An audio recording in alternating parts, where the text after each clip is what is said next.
अहिल्यानगर जिल्ह्यासह मराठवाड्यातील अनेक जिल्ह्यांमध्ये अतिवृष्टी झाली आहे। त्यामुळे घरादारासह शेत शिवाराचं प्रचंड नुकसान झालंय। लाखो हेक्टर शेती पाण्याखाली गेल्याने ओला दुष्काळ जाहीर करण्याची मागणी जोर धरू लागली आहे। बघूयात या संदर्भातला हा स्पेशल रिपोर्ट।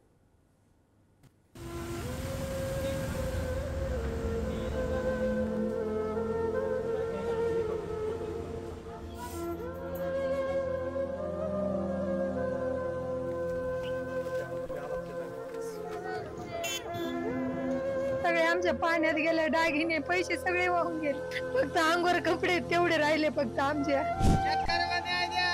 काय परिस्थिती आहे फडणवीस साहेब? काय झालं? शेतकऱ्याचं वाटोळं झालं अजितदादा, शिंदे साहेब। अरे काय वाटोळं शेतकऱ्याचं? कपाशी गेली, सोयाबीन गेली, कांदा गेला। घरात चिखल, दारात चिखल आणि डोळ्यातही स्वप्नांचा चिखल। अतिवृष्टीमुळे अहिल्यानगरच्या पाथर्डी तालुक्यात कशी भीषण परिस्थिती ओढवली आहे हे सांगण्यासाठी ही दृश्य पुरेशी आहेत।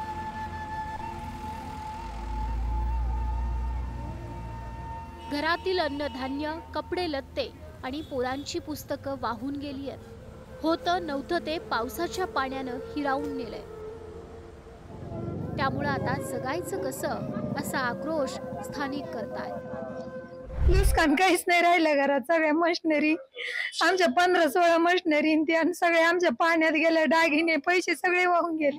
काहीच नाही राहिलं घरात, फक्त मोकळे आमच्या कपड्यावर आम्ही बाहेर निघालो होतो। फक्त आमचं जवळजवळ 60-70 लाखाचं पुढं नुकसान झालं असं। दागिने ते सगळंच गेलं। पोरग 12वीला होतं, त्याचे सगळे पुस्तक ते सगळे गेले वाहून, काहीच नाही राहिलं। फक्त अंगावर कपडे तेवढे राहिले फक्त आमच्या। आम्ही असं धान्य होतं 30-40 पोते घरात, ते सगळं धान्य ते काहीच नाही, सगळं गेलं निघून। शेतकऱ्याला न्याय द्या। काय परिस्थिती आहे फडणवीस साहेब?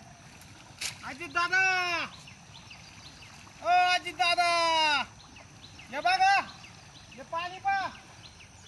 काय झालं? शेतकऱ्याचं वाटोळं झालं अजितदादा,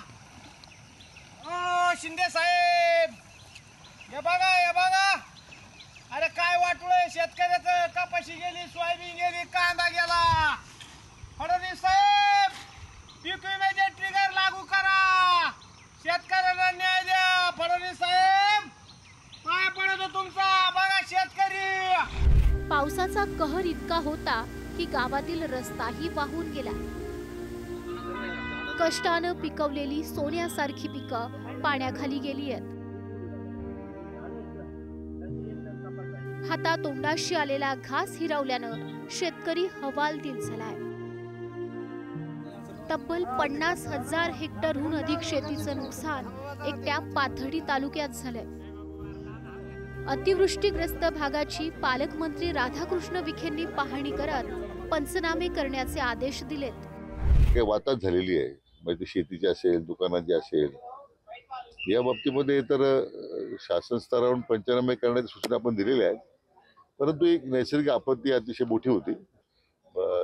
ताबडतोबीनं याची प्राथमिक अंदाज घेण्यासाठी कार्यवाही करावी।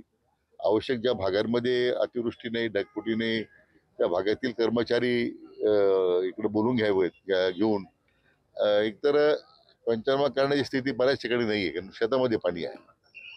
त्याचा विचार करून आता त्या भागातील सरसकट पंचनामे करावेत अशा प्रकारच्या सूचना मी जिल्हाधिकाऱ्यांना दिलेल्या आहेत। बऱ्याच ज्येष्ठ मंडळींशी ज्यावेळी चर्चा झाली, त्यांनी सांगितलं की असा पाऊसच पाहिला नाही। म्हणजे काही मिनिटात घर वाहून गेले, लोकांच्या मोटरसायकल वाहून गेल्या, 4 व्हीलर गाड्या वाहून गेल्या। दळणवळणाचे रस्ते सुद्धा एक सुद्धा रस्ता व्यवस्थित नाही राहिला। म्हणजे सगळ्यात जास्त नुकसान पाथर्डी तालुक्यात झाले। माझ्या माहितीनुसार अंदाजे सरासरी 50,000 हेक्टर क्षेत्राचं नुकसान झालं असेल। त्यामुळे नुसते पंचनामे न करता तात्काळ लोकांना मदत मिळाली पाहिजे, ती पण मदत भरीव अशी मदत मिळाली पाहिजे। तुम्ही पाहिलाच ना आता बीडच्या आष्टी तालुक्यातही पावसानं होत्याचं नव्हतं केलंय। अनेक गावातील शेकडो हेक्टर पिकांचं प्रचंड नुकसान झालंय। शेतातील उभी पिकं पाण्यात बुडाली आहेत। चाळीत साठवलेला कांदाही भिजलाय। शेत जमीन खरवडून गेली आहे। आज कशी मुश्किलीची चालली, असा पाऊस येतोय की विचारता आज नाही। नक्कीच. या परिसरात किती असे शेतकरी आहेत ज्यांचं नुकसान झालं? कमीत कमी 50 ते 60% पुढचे शेतकरी आहेत असे.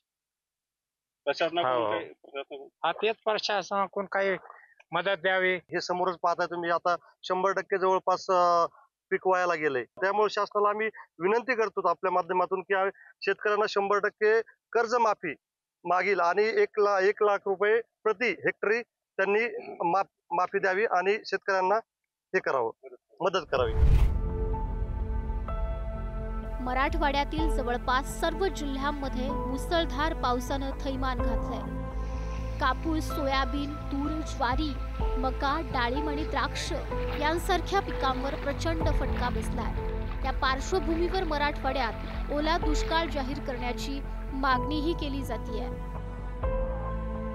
मागच्या 50 वर्षामध्ये जेवढा पाऊस झालेला नाही तेवढा पाऊस झालेला आहे आणि कसल्याही प्रकारचं कुठलंही धान्य बिन्य मला सगळ्या जमिनी वाहून गेल्यात, खरडून गेल्यात, अशी परिस्थिती निर्माण झालेली आहे. त्यामुळे शेतकऱ्यांना मदत व्हावी, अतिवृष्टी झालेली आहे त्याची मदत व्हावी म्हणून आम्ही दादांना निवेदन दिलं. निश्चितच ओला दुष्काळ जाहीर केला पाहिजे, कारण तितका पाऊस झालेला आहे आणि शेतकऱ्याची पहिलेपासून मागणी आहे की आम्हाला कर्ज माफ करावी. ही शेतकऱ्याची मागणी योग्य आहे असं आम्हाला पालकमंत्र्यांना पण सांगितलेलं की प्रत्येकाने या 2 दिवसात आपापल्या जिल्ह्यांचा आढावा घ्या आणि त्याच्यातून अजून काही त्याच्यात मदत केली पाहिजे त्याबद्दलचा अहवाल द्या आणि पंचनामे पण ताबडतोब त्या ठिकाणी सुरू करा. संपूर्ण महायुतीचं सरकार शेतकऱ्यांच्या पाठीशी आहे.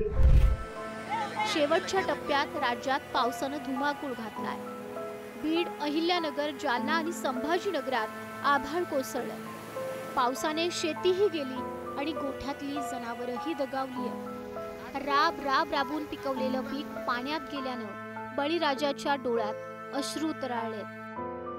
त्यामुळे आता राज्य सरकारनं तातडीनं मदत जाहीर करावी हीच अपेक्षा.